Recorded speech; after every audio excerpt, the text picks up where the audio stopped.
Fala pessoal, seja bem-vindo a mais um Tech Talk Podcast. Hoje a gente vai falar sobre um tema muito legal. Mas antes de falar sobre esse tema, eu queria convidar você a curtir a gente nas redes sociais, a se inscrever no nosso canal do YouTube, a dar lá o sininho da notificação, porque essa nossa temporada só tem conteúdo bom, maravilhoso. E a gente está muito feliz com a sua presença e sua participação, né? Batemos aí o recorde de inscritos no canal, então a gente está muito contente. Muito obrigado por você fazer parte do nosso clube, né? Da nossa roda de amigos do Tech Talk Podcast. Hoje a gente vai falar sobre um tema muito legal, que eu vou falar sobre o tema depois de apresentar o convidado, porque é um tema bem relevante, preciso dele para ajudar a explicar isso. Hoje a gente está ao meu lado, que é o meu lado direito, eu estou com o Emílio Burlamac. O Emílio foi CIO de uma grande multinacional farmacêutica durante quase 30 anos, né, Emílio? 36. 36. Uau. Se você quiser conhecer mais sobre a história do Emílio, tem um episódio que a gente fala sobre conselho. Para quem não assistiu, vai lá na timeline, lá nos nossos episódios, que é muito legal. O Emílio arrebentou. E hoje ele vai dar a entrevista de hoje no tema de hoje. Seja bem-vindo, Emílio. Obrigado pelo convite, Rafa.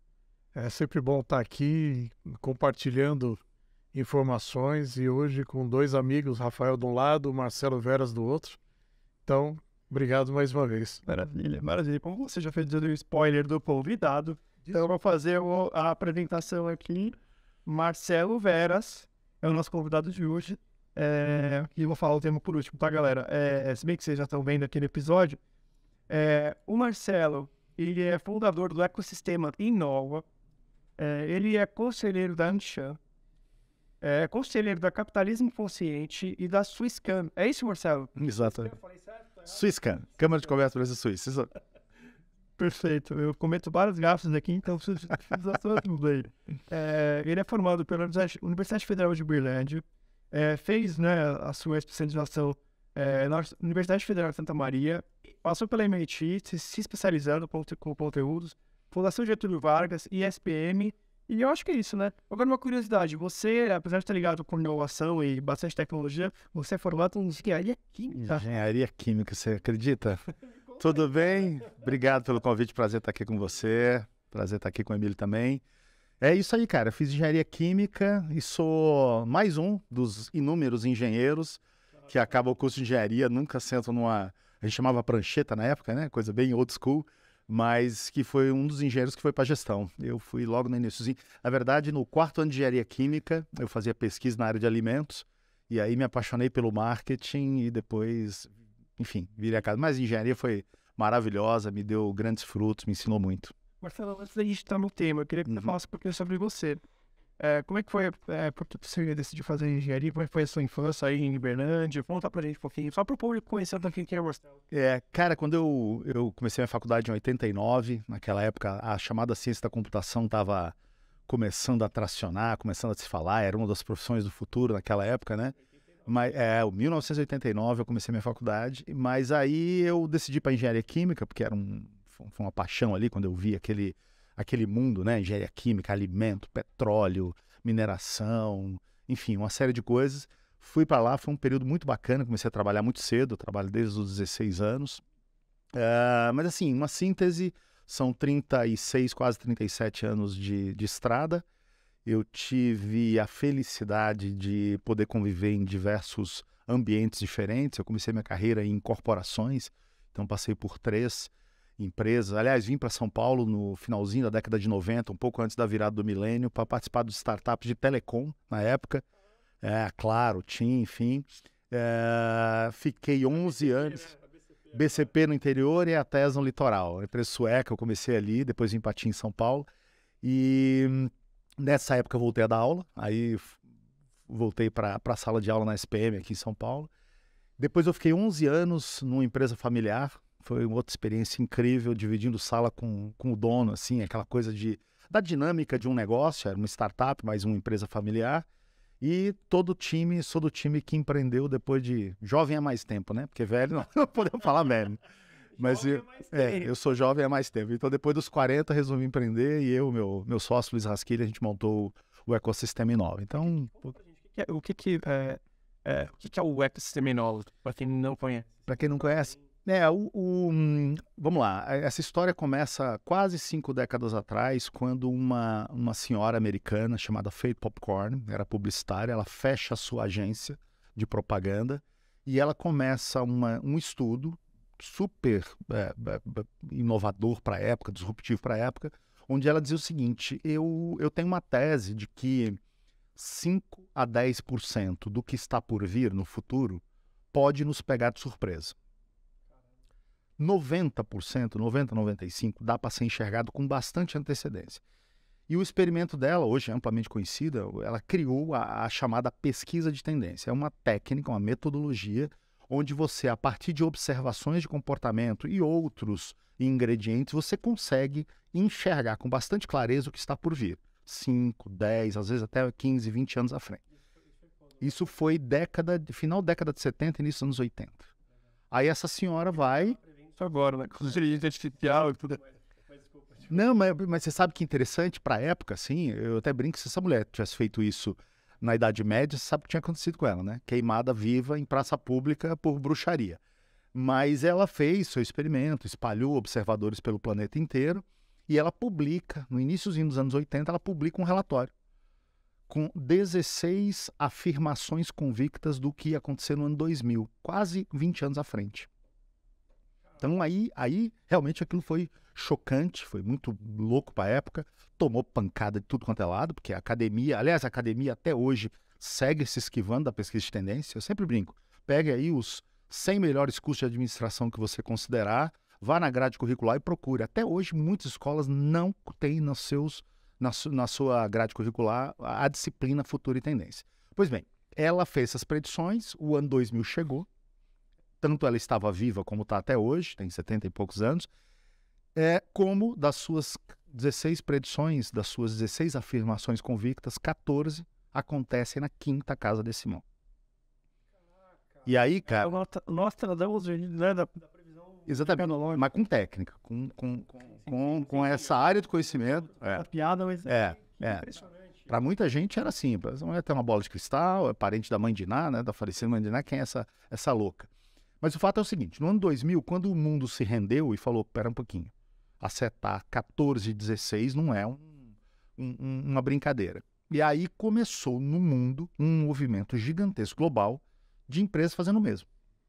Então a gente brinca que entre 2000 e 2008, nós tivemos no planeta as Big Five da pesquisa de tendência. Começou a brotar do chão empresa fazendo o mesmo. O Vale Fish já estava bombando naquela época, né? Já estava começando a tracionar, virar o que é hoje. Mas assim, o que é interessante? Então, o que essas empresas faziam? Faziam um estudo da pesquisa de tendência, criavam um relatório e vendia.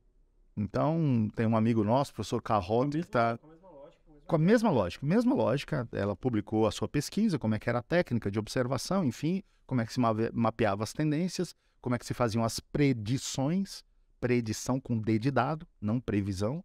Predição é afirmação convicta. Olha, no ano 2000 vai acontecer isso, no ano 2010 vai acontecer isso, no ano 2020 vai acontecer aquilo. Então, as empresas de pesquisas começaram a brotar do chão, só que aí veio um insight em 2007, quando eu conheci meu sócio em Portugal, em Lisboa, Luís Rasquilha. Ele falou que ele trabalhava numa dessas empresas, com sede na Holanda, Science of the Time. Ele falou, cara, esse negócio de olhar para o futuro e dizer o que vai acontecer, muito legal, mas não era exercício acadêmico, isso não gera valor, isso não... O que a gente faz com isso? Né? Eu trabalhei em empresas globais que de vez em quando caía no meu colo um relatório de tendência. Eu pegava aquilo, dava uma olhada, depois enfiava na gaveta e ia bater minha... Ou seja, a empresa gastava uma grana para alguém usar essa metodologia, chegar no que vai acontecer, mas a aplicação daqui, sabe o que eu faço? Cara, eu vou te falar que agora, tinha uma das tendências dela que falava assim, por volta do ano 2000 vai ter uma tendência chamada encasulamento, as pessoas vão se fechar dentro de casa, por causa de trânsito, mobilidade urbana, poluição e tal. E ela dava até algumas dicas, a tela da televisão vai crescer, os clubes vão entrar em decadência, os prédios vão virar clubes, vai ter os condomínios fechados. Para alguns setores, isso é óbvio. Mas como é que eu traduzo essa tendência em encasulamento para um outro setor? Então era muito difícil, né? Por mais que você olhasse para aquilo. E aí o Luiz teve um insight, falou, cara, só tem valor se a gente conseguir, a partir dessa lente das tendências, com a lente das tendências, a gente produzir inovação. Então nasce o conceito Trends Innovation, que é onde o nosso território hoje, nosso posicionamento, a gente cunhou esse termo, para não ficar o tempo todo futuro, tendência e inovação, a gente cunhou o termo Trends Innovation, que é inovação com a lente das tendências. E aí nasceu o ecossistema Inova, e estamos aí, 15 anos esse ano, fazendo aniversário. Por sinal, aniversário, mas o presente é seu. Os nossos 2 últimos livros, um deles é o nosso tema do nosso papo de hoje. Tem que fazer igual o Vilela, né, cara? De entrevistas limitadas, né? Exige sempre um presentinho aqui pro, né, por convidado. Você ganhou 2. Se eu tiver presente, não quero nem conversa. Trouxe 2. Já tem a próximazinha, então. Já tá garantido 2, né? Pessoal, quem quiser conhecer, né, os 2 livros do Veras, é o Líder Educador, esse livro aqui, e o Mestria Corporativa, que é o nosso tema de hoje, inclusive, que eu falo sobre mestria hoje. E os 2 estão à venda na Amazon. A gente vai colocar o link da Amazon no nosso link aqui do vídeo, tá? Então, Mestria Corporativa e Líder Educador. Obrigado pelo presente, Marcelo. Obrigado. Valeu. Boa leitura. Eu vou deixar aqui para deixar o nosso cenário mais bonitinho aqui. Então, Marcelo, vocês voltaram a Inova e começaram a difundir isso nas empresas, né? Vocês começaram a amplificar que seria o Trends Innovation, né? Uhum. Como é que foi o começo? Com que ano foi? E qual foi o começo da aceitação? Porque toda vez que a gente começa uma coisa nova, tem sempre, ninguém acredita, tal, você tem que passar uma barreira. Houve essa barreira para você ou já começou numa fase gigantesca, Rafa, barreira gigantesca. O ano foi 2008, então hoje tem 5 divisões no grupo, né? Mas a gente começou com a pesquisa de tendência, porque é óbvio, se a nossa lente é as tendências, a gente tinha que ir na nossa área de pesquisa. Então a Inova Research, completamos recentemente 300 documentos publicados. O mais relevante dele é um relatório que a gente publica a cada 4 anos, foi 2010, 2014, 2018, e era para ser 22, mas a pandemia fez a gente antecipar em um ano, que chama-se What's Next. É a nossa, com perdão da palavra, a nossa bíblia, nossa fonte maior de inspiração chama-se What's Next. A divisão de pesquisa e a de consultoria. Então, o Luiz, eu me lembro, quando a gente teve o Insight lá em Lisboa, e ele queria vir para o Brasil, era 2008, você se lembra, a Europa estava começando a embicar naquela crise brutal e tal, E aí a gente fez um teste aqui no Brasil, eu falei, cara, vamos fazer o seguinte, vamos explicar para as pessoas o que é inovação com a lente das tendências. A gente tem uma metodologia até hoje chamada Translator. Né? O Luiz é o publicitário, ele dá esses nomes sexys, né? Eu sou um engenheiro, eu sou o cara que aterrissa as coisas. O Luiz é português, lisboeta, mas já mora no Brasil. Já veio, já casou, já teve filho, está aqui desde 2010. E aí a gente fez um teste aqui, no mercado, levar a metodologia para as pessoas, para alguns executivos, 2 numa semana ali a gente apresentou para 7, 8 pessoas, 2 falaram o que era agora, que era aplicar a técnica do Translator, a metodologia do Translator. Como olhar para as tendências e traduzir aquilo em inovação no setor A, B e C. Então, um dos nossos grandes projetos aqui no Brasil, durou 5 anos, foi com o grupo Leroy Merlin, um dos maiores projetos de cultura e inovação que uma empresa bancou aqui. Então, mas presente na Europa, em Portugal. Sim. Mas foi difícil, tá? Era assim, a inovação com lente de tendência, até hoje o tema... Mas é aquilo, né? Quando você acredita muito numa coisa e acha que aquilo vai acontecer, você persiste, e foi o que a gente fez. 6 anos depois chegou a escola, aí a gente já tinha 6 anos de história em consultoria, então levamos isso para a sala de aula. Hoje o ecossistema está super forte, consolidado, lá se vão 15 anos. Marcelo, eu gosto de tirar das pessoas aquelas histórias intrínsecas que você passou e que muitas vezes a pessoa que está em casa gostaria de saber como curiosidade. Sem falar em empresa, só para a gente ter uma ideia. Qual foi a pior reunião que você teve para poder vender inovação? Que você acha assim, lá no começo, aí 2008, quando você estava difundindo o tema? Porque hoje você fala em inovação e inovação realmente eu acho que é mandatório, né? A empresa precisa fazer isso. O e-mail 2008, você falou. Cara, tem situações bizarras. Eu tenho uma do Luiz, que ele foi num almoço com o presidente de uma empresa de 6 bi de faturamento, e ele com um laptop para apresentar as metodologias de inovação com lente de tendência. E ele falou, Marcelo, ele me ligou depois, né? Falou assim, cara, a gente sentou na mesa para almoçar, porque tinha visto uma palestra, alguém falou que ele tinha que me conhecer e tal. Eu estava abrindo o laptop, o cara falou, já quero te dizer uma coisa, eu não acredito muito nesse negócio de futuro e tendências, não. A gente ganha o jogo olhando para o hoje, para o presente. Escola clássica de gestão, olhar para o que está acontecendo aqui, porque é evidente. Você vai ficar olhando para o futuro. E ele falou que na mesma velocidade que ele estava abrindo a tela do computador, ele já fechou e perguntou que time o cara torcia, né? Falou assim, se você não acredita em futuro e tendência, não vamos nem começar a conversar. Vai, tipo, um pouquinho melhor. Cara, 2013, vamos montar a escola. O MBA Trends Innovation. Vai explicar para as pessoas o que é isso. MBA Trends Innovation, pós-MBA Trends Innovation. Então, assim, quando você lança um tema novo no mercado, você tem sempre esse ônus de ter que desbravar. Ter que desbravar e, assim, saliva e sola de sapato para explicar. Agora, a gente tem um colega nosso que diz sempre, eu adoro a frase dele, sempre que se desafia o futuro, a ignorância do presente se revolta. Então, quem não acredita se revolta e tal, mas o tempo acaba sempre por premiar os mais ousados. Então, a gente insistiu, foi muita resiliência, muita pancada, casca grossa, como a gente diz, né? Mas nós estamos aí, cara. Hoje eu diria assim, um ecossistema pulsante, forte. O Emílio, a gente se conheceu em sala de aula, nosso curso de conselheiro. Hoje a gente tem do MBA até a formação de conselheiro, ambidestria e tal. Então, eu diria que hoje o número de evangelizados, entre aspas, é muito grande. Então, hoje a vida está mais fácil, mas no início foi punk. Que engraçado, né? Que o que muda uma pessoa ser chamada de louca enfim, e os adjetivos do bem, né? Que todo mundo fala, nossa, ele deu certo, legal, o cara é uma fera e tal. É o resultado, né? Então, quer dizer, se você tivesse desistido logo no início, 2 anos, foi no segundo ano que deu certo. Não foi. Teriam falado, olha o louco, não, deu errado, né? Não é assim que funciona. É. Então, é interessante. Parabéns pela ousadia e, enfim, o tema é apaixonante, né? Então, e eu queria provocar um pouco para falar sobre o ciclo de vida das empresas. Antes disso, Rafa, deixa eu só fazer uma provocação no Veras, né? Vamos lá. Porque todo mundo que se aproxima da Inova bebe ali as informações do ecossistema, continuam ligados. Eu sei que vocês têm no ecossistema, na plataforma, várias informações, vários relatórios, estão todos disponíveis para quem quiser acessar. Ex-alunos, parceiros, etc. E público em geral. Como é que vocês enxergam isso? Vocês compartilham muita informação que muitas vezes outras empresas estariam vendendo. Uhum. E ali está livre. Você baixa, você traz documentos, o próprio relatório de futuro e tendências está lá disponível. É ouro, né? É ouro. Fala isso, até comenta como que é para baixar, para olhar antes esse conteúdo está liberado.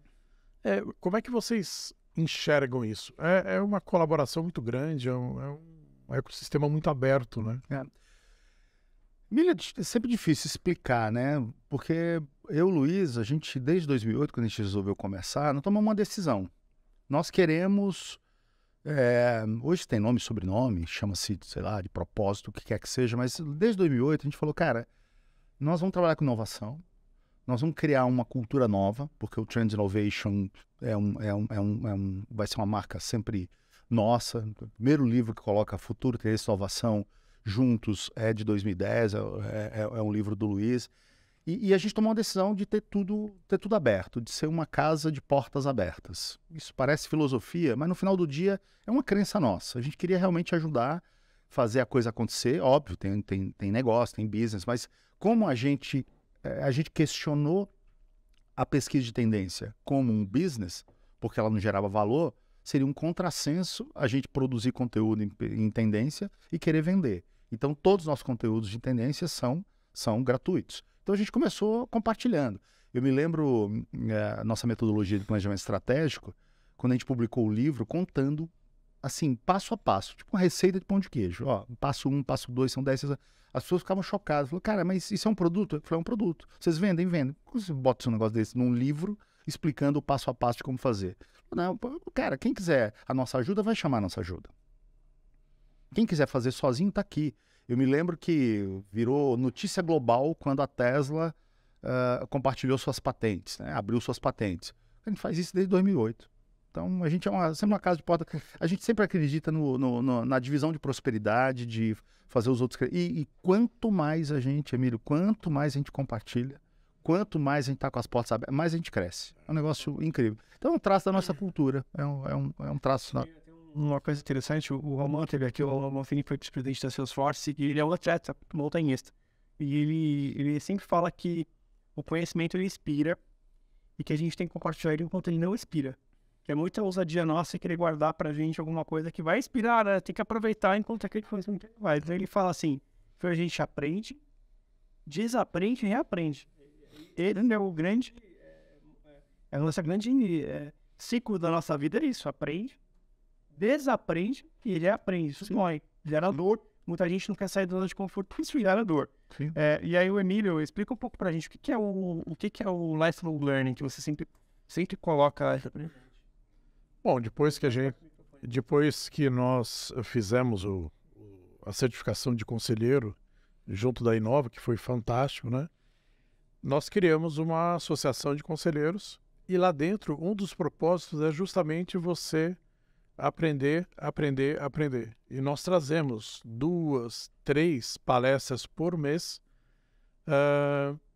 com temas importantes para estarem dentro da mesa, numa sala de conselho, postado numa mesa de conselho, justamente para que você tenha muitas informações sobre ESG, empresas familiares, governança, diversidade, inovação, uma série de outras coisas, e a gente sempre está trazendo para essas sessões do Lifelong Learning. Você precisa estar aprendendo todos os dias. Acabou aquela situação onde eu sei tudo e agora continuo minha jornada sozinho. Você aprende e consome muito conteúdo. E justamente foi esse o gancho que eu vejo que a plataforma do ecossistema da Inova é muito aberta. Para quem quiser chegar, depois se o Veras puder dizer o caminho de chegar até lá, ou a gente publica no podcast, né? Tem muita informação extremamente relevante que estão aí disponível. Precisam ser aproveitadas. Eu acabei comendo bola, mas só para deixar, né, o endereço, no inovaww.com, tem lá uma colmeiazinha com as nossas unidades de negócio. Clicando em cada uma delas, eu brinco que tem que tomar cuidado aí para não morrer afogado de tanto conteúdo gratuito que tem lá. Então, na Inova, na divisão de pesquisa, tem todos os relatórios. Na plataforma Inova Online tem 5 ou 6 cursos gratuitos. Aliás, o nosso relatório de tendência a gente publica em 2 formatos. PDF, texto, para quem gosta de ler, e um curso gratuito também. Então tem muita coisa bacana lá para quem quiser beber um pouquinho nessa fonte do futuro e das tendências. E eu queria perguntar para você, a gente não falou tão claramente o que é ambidestria. Ambidestria do líder é ambidestro. O que seria realmente o líder ambidestro? Legal. Antes de falar do líder ambidestro, vamos ver qual é o conceito de ambidestria. Então vamos começar pela etimologia, né? O ambi vem de ambos, né? A raiz da palavra ambidestria. E o dex vem de certo. Então, o que é ambidestria? É fazer ao mesmo tempo 2 coisas muito bem feitas. Então, tem isso. Fazer ao mesmo tempo 2 coisas muito bem feitas. Se fosse um verbo, precisaria de um complemento. Então, você é ambidestro em quê? Então, quem escreve com a mesma qualidade, com a mesma velocidade com a mão direita e com a mão esquerda, é ambidestro na escrita. Quem chuta uma bola com a mesma qualidade, com o pé direito e com o pé esquerdo, é um ambidestro no chute. Então, a ambidestria precisa de um complemento. A gestão, a ambidestria tocou a gestão a primeira vez em 2004. Vai fazer 20 anos. Um professor, que é hoje nosso professor convidado no curso de ambidestria, o nome dele é Julian Birkinshaw, em inglês, ele é dean acadêmico na London Business School. Ele publica em 2004 um artigo de ambidestria, falando de ambidestria pela primeira vez, dizendo que as empresas tinham que cuidar bem do seu produto atual. Eu fabrico essa caneca, então eu tenho que cuidar bem do meu produto, mas eu não posso fechar os olhos para outros produtos. Perfeito. Nada aconteceu. Nada, Rafa, Emílio, nada aconteceu. Não tinha contexto na época, você pode olhar para 2 coisas ao mesmo tempo. Tal. 10 anos depois vem outro artigo, e aí começa a vir um por ano, publicado, BCG, Arthur Deliro, várias outras entidades mundiais, começando a falar de 2 coisas que tinham que ser feitas, bem feitas, e ao mesmo tempo na gestão. Um falava, tem que fazer inovação dentro de casa, mas tem que fazer também inovação aberta. Outro artigo falava, tem que crescer, mas não pode virar um paquiderme, tem que continuar sendo ágil. Beleza. Qual foi o tema que chegou, e isso tem um contexto histórico, desde a chegada do smartphone em 2007, essa essa confusão toda que está acontecendo no mundo dos negócios, né? Longevidade de empresas despencando, novos entrantes promovendo disrupções e fazendo líderes incontestáveis virando pó. E tudo isso deu fruto à ambidestria que chegou para ficar. Nessa década, inclusive, um dos temas que domina a gestão na década 2020-2030, que é o quê? Cuidar muito bem do presente e do futuro. Cuidar muito bem dos resultados de curto prazo, porque sim, que é o que paga a conta, mas abrir um espaço na agenda para olhar para o futuro e para as tendências e saber se o que me trouxe até aqui vai me levar ao futuro. Então, os dois terminhos que a gente mais ouve: presente e futuro, curto prazo, longo prazo, performar e transformar. Maravilhoso. Vou fazer duas considerações. Quando você fala de curto e longo prazo, o conceito de curto e longo prazo na década de 70, de 60 era uma coisa. O conceito de curto e longo prazo para os negócios hoje é completamente diferente. Eu queria, assim, só para a gente trazer o público um pouco para o que a gente está falando aqui. Uma empresa na década de 60, ela tinha um negócio estabelecido, ela demorava muito para mudar, né? O ciclo de inovação demorava muito. O mercado, para ser rompido por outra coisa mais moderna, levava muito tempo, não só pelo desenvolvimento de alguma coisa mais eficiente, como também pelo tempo para que as pessoas, no senso comum, conhecessem aquilo. Porque você tinha informação muito centralizada e muito analógica. Então era jornal, você comprava jornal, e mesmo assim era tudo muito... eu vou falar sobre isso porque eu encontro um anunciante. Então você tinha ali uma coisa cultural, nem culpa, né, das empresas ali de mídia, mas era uma coisa cultural que a informação não chegava. E você não tinha a globalização do jeito que é hoje, então uma coisa que acontecia na China, na Rússia, nos Estados Unidos, no Afeganistão, até chegar em outro país, demoravam décadas muitas vezes, né? E aí eu tô fazendo essa provocação porque tem empresas que nasceram lá em 1900, 1890 e tal, e que conseguiram se manter até hoje. E o ciclo hoje, como é que você vê o ciclo, comparando o ciclo de hoje de negócio com os ciclos das gerações passadas? Olha, só um dado para botar um pano de fundo nisso. Para dar o pânico. A longevidade de empresa, a expectativa de vida média de um CNPJ, de uma empresa, esse dado começou a ser medido por volta de 1920. 1920 era ali, dizem até que o século XX começou depois da Primeira Guerra Mundial, né? Então, depois da Primeira Guerra Mundial, começou o que se conhece hoje por administração científica. Ford, Taylor, as primeiras teorias científicas. O negócio começa a bombar mesmo, a escola clássica de gestão começa a bombar depois da Segunda Guerra Mundial, onde a Europa contava seus mortos, os Estados Unidos contava seus dólares e o mundo dos negócios ali começou a realmente... Mas o que acontece? Em 1920, as empresas estavam durando em média 67 anos. 67 anos. Enquanto nós durávamos, por volta de 1920, a gente durava 32, 33 anos. A expectativa de vida nossa na Revolução Industrial, em 1800, era de 30. 100 anos depois, ainda estava na casa dos 35. Tinha... Não tinha nada. Eu tenho uma foto de um jornal de 1925. Tá escrito lá assim: velhinha de 45 anos morre atropelada por carroça. É isso. É prático. Se as pessoas viviam 30 anos, quem tinha 45 era uma velhinha, né? Então as empresas duravam 67. Sabe quantas estão durando hoje? 15. 15 anos está durando a empresa hoje.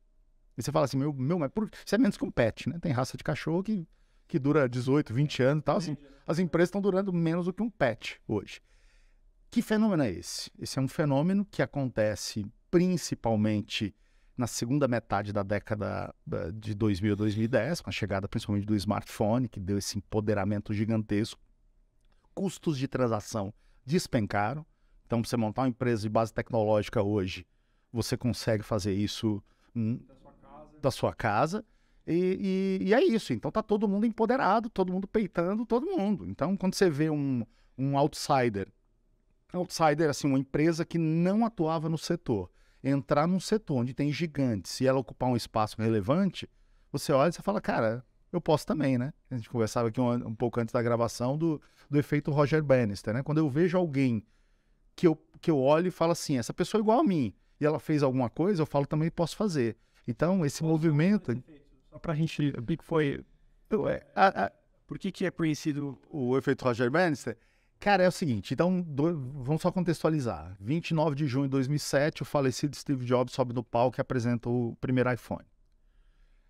Procurem na internet as declarações do presidente, na época, da Nokia, sobre o lançamento do smartphone.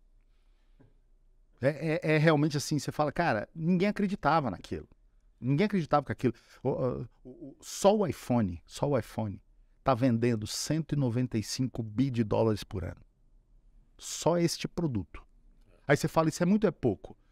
Isso é só o faturamento da Disney, da Nike e da Coca-Cola juntos. Fora que é vendido na loja, né, na Apple Store. Né? Então, assim, o que acontece? Com o smartphone, depois seguido por outros players, Nokia, a Motorola está aí ainda na luta, surgiu outro player global gigantesco, Samsung e tal, mas a Nokia virou pó, né? Deixou de existir. Então, nesse segmento. Então, você procura casos como esse, você vai encontrar N outros, pós-2007. E 2007 eu tô falando, não tô falando de 3 décadas atrás, tô falando de alguns anos atrás. Hã? Então, aí esse empoderamento das pessoas se dá por um efeito que hoje a psicologia chama de efeito Roger Bannister. Roger Bannister era um corredor, um atleta, na década de 50, e naquela época tinha uma série de estudos, artigos publicados por fisiatras, preparadores físicos, de que nenhum ser humano conseguiria correr 1 milha em menos de 4 minutos. 1 milha é 600, um pouquinho mais de 1,5 km. Nenhum ser humano consegue, pela estrutura física, correr. Em maio de 1956, o nosso querido Roger Bannister vai lá e bate o recorde. Corre 1 milha em menos de 4 minutos. Tá, e daí? E daí que depois que ele faz isso, todo ano alguém bateu o recorde. Isso chama-se efeito Roger Bannister, que é o que eu estava dizendo antes. Quando eu vejo... Na verdade, assim, A pessoa quando pode fazer. faz aquilo, eu acredito que aquilo é possível, eu consigo... Sim. Quando eu vejo o Messi ou o Cristiano Ronaldo fazendo um golaço, eu olho e falo, mas é o Messi, eu sou o Marcelo. Eu reconheço que aquela pessoa está num estágio diferente do meu. Quando eu vejo o Emílio fazer um negócio assim, e eu olho para o Emílio e falo, cara, mas o Emílio é igual a mim. Se ele fez, eu vou fazer também. E aí, bicho, isso aí, sob o ponto de vista de sociedade, sob o ponto de vista de empoderamento das pessoas, não é coincidência. Todo mundo empoderado. Vai lá na Associação Brasileira de Startups, pega qualquer setor. Qualquer setor é mais de 1.000 startups. Nós batemos agora, tem aquele terminho para as empresas que passam a valer 1 bi de dólares, os chamados unicórnios. Tá? Nós batemos agora, em janeiro de 2023, 1.400 no planeta. 1.400. Não, e sabe o que acontece? Todos os 1.400, 99% deles criados nos últimos 6 anos. 2017 para cá. 2017, 100. Aí 2018, 19, 130, 130, 130. Chegou 2020, pandemia, 200 e pouco. 2021, que o mundo acabou, 500. E ano passado, 2022, mais 230. 1.400 empresas valendo mais de 1 bi. Todas elas em menos de 7 anos. E é o que você estava falando aqui agora. Todas de base global, todas com soluções para vender no planeta inteiro. Então eu falo em sala de aula, eu falo, quem aqui, fica todo mundo me olhando com cara de horror, né? Falo aqui, quem aqui conhece em cada uma dessas 1.400 unicórnios e quais delas estão preparando uma bala de prata para o nosso negócio? Aí fica todo mundo me olhando, né, com cara de Barbie na caixa, aquela cara assustada assim de, não sei. Eu falo, também não sei pro meu negócio. Né? E esses negócios estão todos fora do país. Só que quando e quais vão desembarcar aqui? O mundo ficou pequeno, né? Pequeno. Mas é interessante, por exemplo, no caso de empresas de drone militar, por exemplo. Uma empresa foi lá desenvolver um drone militar. Aí, assim, muita coincidência que no mesmo ano outra empresa tenha desenvolvido o mesmo drone por quase a mesma capacidade. Aí tem aquela história, mas a tecnologia existia para as duas. As duas trabalhavam junto. Não é que uma copiou a outra. Que no mesmo tempo tinha mais de uma equipe trabalhando em uma coisa daqui. Sério? Sim. E você olha só, não estou falando das startups, tá? Que são dezenas, centenas de milhares pelo planeta fora. Falando só desse grupinho dos unicórnios, cara, 1.400, será que tá todo mundo criando um negócio novo? Não tá todo mundo empoderado. Tem negócios novos, tem modelos de negócios inovadores, mas tem coisa que vão vir para cima, como foram para cima de gigantes. Então, assim, a ambidestria, ela entra nesse contexto. cara, o que me trouxe até aqui não me leva mais ao futuro. O que me trouxe até aqui não me leva ao futuro. Então, as empresas, a escola clássica da gestão, que eu estava dizendo, assim, que ela principalmente começa depois da Segunda Guerra Mundial, você pega ali, é uma profusão gigantesca de ferramentas de gestão. Matriz SWOT, por exemplo, que quem estuda administração, gestores estão nos ouvindo, sabe, está em cima de mesas de planejadores até hoje, é de 1969. A gente foi educado com uma escola militar, a gente foi bebê para criar as ferramentas de gestão depois da Segunda Guerra Mundial com a única entidade que tinha competência para fazer um grande número de pessoas sair de casa, chegar num lugar, no horário, trabalhar, receber ordem, calar a boca, produzir e depois ir embora. Quem sabia fazer isso eram as Forças Armadas. Então, toda a escola militar bebe nessa fonte. Olha a nomenclatura. Foi o berço das inovações, né? Sem dúvida. E assim, e não está errado, tá? A gente está aqui hoje diante de um novo contexto, mas não está errado, era o que tinha para a época. Quem sabia fazer isso? Era eles, então vamos esperar. A linguagem está aí até hoje. As pessoas não falam hoje? Não, porque aqui na nossa companhia, meu time de linha de frente, comando, não sei o quê, são termos recrutamento e seleção. Essa é a pior de todas. Sério?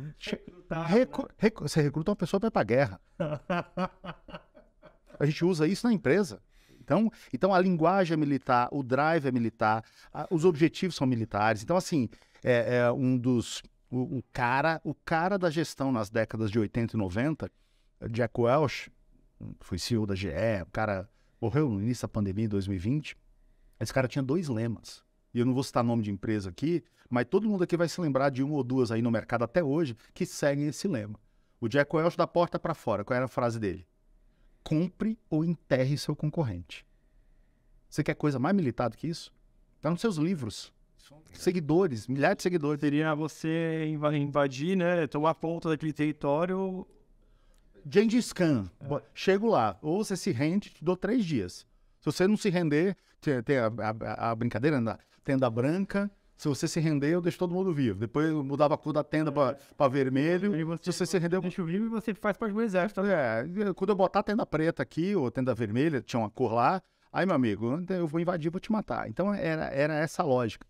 E isso criou verdadeiros impérios no planeta, principalmente de 1950 para cá. Só que, cara, depois do smartphone, depois dos negócios de plataforma que a gente presenciou na década passada, acabou o game over. Então, hoje, todo dia, aliás, todas as pesquisas mostram que os CEOs, mundo afora, não é só aqui no Brasil, o maior pavor, o fantasma que está no guarda-roupa da alta gestão de todas as empresas hoje é os breakthrough tecnológicos. São assim, o que vem aí de transição de mercado que pode me fazer virar pó.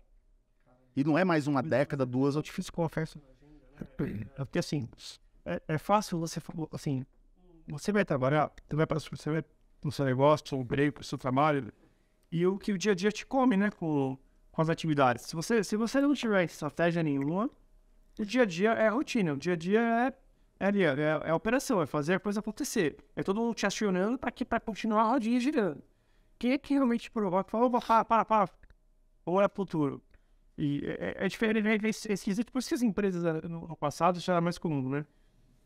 Falavam que a inovação que nascia da empresa, aquelas empresas gigantescas, né? Nunca sai da frente, é muita burocracia. Para um fornecedor que ninguém lá tinha uma puta inovação, tinha uma documentação, beleza, criaram as áreas de inovação da empresa, uma empresa completamente separada da operação, gerava até ciúmes, né? Porque a galera que estava na operação Sem dúvida. e aqui a galera que estava mais escolhida para fazer inovação estava numa outra área mais legal, mais divertida, história colorido. E agora parece que as empresas estão aprendendo que não adianta também separar, tem que ser tudo junto. Eu queria comentar um pouco isso. Isso tem nome e sobrenome, tá? A ambidestria, então, cuidar muito bem do presente e do futuro. Você tem 2 jeitos de fazer. Uma é a que você acabou de escrever, a ambidestria estrutural. Como o próprio nome diz, eu crio uma estrutura à parte para ter esse olhar para o futuro, para a inovação, para a transformação. Pode ser o começo. Eu, particularmente, nos últimos 3 anos, tenho participado de eventos em várias empresas que começam assim. É um bom começo. Pelo menos é um começo. Só que a ambidestria estrutural, ela não para de pé.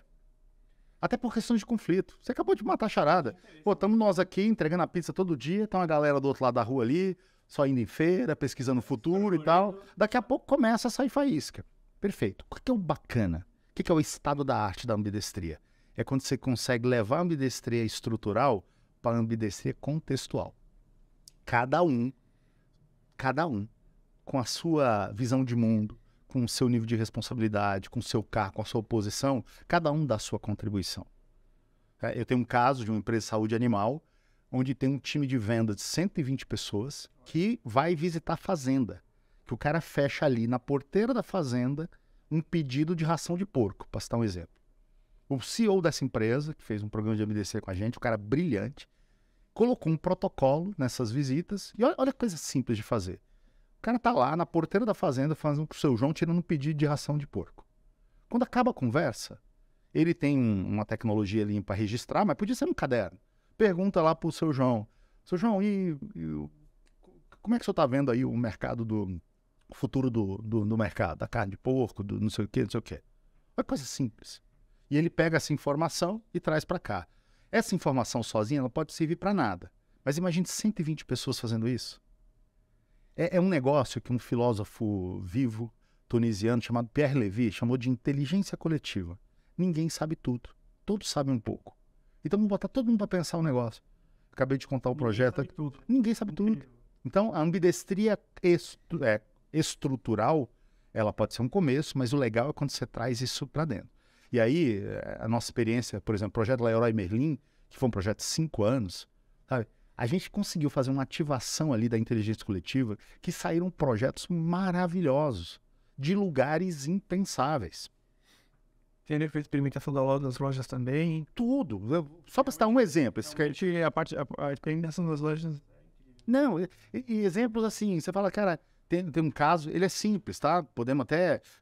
Os mais críticos podem dizer, mas isso aí não trouxe retorno financeiro. Eu contaria vários outros que deram economias ou trouxeram vendas maravilhosas. Mas só para citar um exemplo lúdico, interessante, contraintuitivo.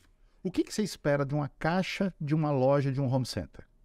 A caixa que fica lá. Desculpa o portuguesão aqui.